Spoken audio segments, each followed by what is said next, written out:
उठो मुअर्रख लिखते जाओ, मैं सुनाता हूँ। लिखो कि जब तक हम अमेरिका के गुलाम रहे, इमरान खान पर एतमाद था। जब उसने कहा कि अमेरिका के गुलाम नहीं है तो अदम एतमाद हो गया। लिखो कि उसके कुछ साथी भी उसे सिर्फ पैसों के लिए छोड़ गए, हालांकि उसने तो पूरी दुनिया में इस्लाम और पाकिस्तान का नाम ऊंचा किया था। लिखो कि उसके लोटे साथियों से जब पूछा गया कि कप्तान का साथ छोड़ने पर क्या दोबारा आपको अवाम वोट देगी, तो उन्होंने कहा कि ये अवाम तो 2-3 दिन में सब कुछ भूल जाती है।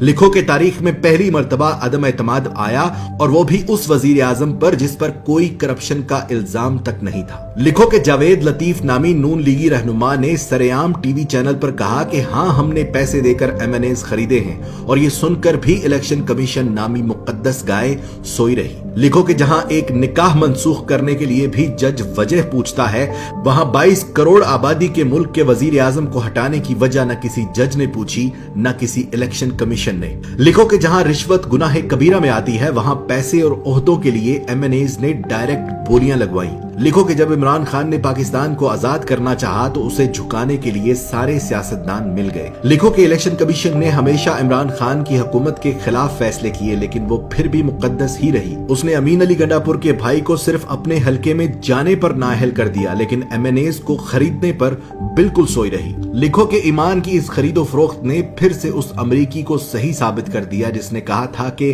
पाकिस्तानी पैसे के लिए अपनी मां तक बेच देते हैं। लिखो कि जब बगैर किसी कसूर के असेंबली में तमाशा लगाया गया तो अज खुद नोटिस लेने वाले भी तमाशाई बने। लिखो कि पेट से सोचने वालों ने अमेरिका और मगरबी ममालिक के गुलाम सियासतदानों का साथ दिया। लिखो कि वो मर्दे मुजाहिद ये जानते हुए भी हक पर खड़ा रहा कि पैसे में बड़ी ताकत होती है। लिखो कि इस्लाम का नाम लेकर सियासत करने वालों ने उस शख्स की मुखालफत की जिसने सारी दुनिया में अपने नबी पाक सल्लल्लाहु अलैहि वसल्लम और इस्लाम पर लगे इल्जामात को गलत साबित किया। लिखो कि हम जहालत के उस समुद्र में रहते हैं कि जहां से हमें कोई नहीं निकाल सकता। लिखो कि महंगी गैरत कबूल नहीं थी, इसलिए सस्ती बेगैरती का इंतखाब हुआ। लिखो कि पाकिस्तान में ऐसा वक्त भी आया कि अगर ये कौम चाहती तो अपने लीडर का साथ देकर उसे गुलामी से निकाल सकती थी, मगर झूठे और मक्कार दज्जाली सियासतदानों ने उनकी आंखों पर जहालत की ऐसी पट्टी बांधी कि पेट की दलदल में औंधे मुंह गिर पड़े। गुलाम थे, गुलाम रह गए।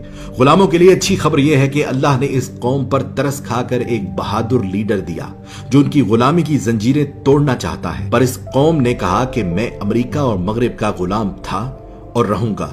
मैं गुलाम इब्ने गुलाम इब्ने गुलाम इब्ने गुलाम। वक्त ने साबित किया कि बर्रे सगीर की यह मिट्टी बड़ी बेवफा है। ये अपने जगाने वालों को खुद मार देती है। जैसे बंगालियों ने मार दिया मुजीबुर रहमान को, पाकिस्तानियों ने मार दिया लियाकत अली को, और गांधी को मार दिया हिंदुओं ने। इसी तरह इमरान खान जो पाकिस्तान को पांव पर खड़ा करना चाहता है, इंसाफ का निजाम कायम करना चाहता है, गरीब और अमीर को एक जैसी जिंदगी देना चाहता है, उसकी जिंदगी में भी कुछ ऐसा ही मोड़ है। देखना सिर्फ ये है कि क्या हमने तारीख से कुछ सीखा, क्या हमने अल्लाह पर भरोसा करना शुरू किया, या आज भी हमारा भरोसा अमेरिका और यूरोप पर है। मेरी दुआ उसके लिए जो हक पर है, मेरी दुआ उसके लिए जो पाकिस्तान का सोचता है, मेरी दुआ सिर्फ उसके लिए जिसका ईमान सिर्फ और सिर्फ अल्लाह पर है। पाकिस्तान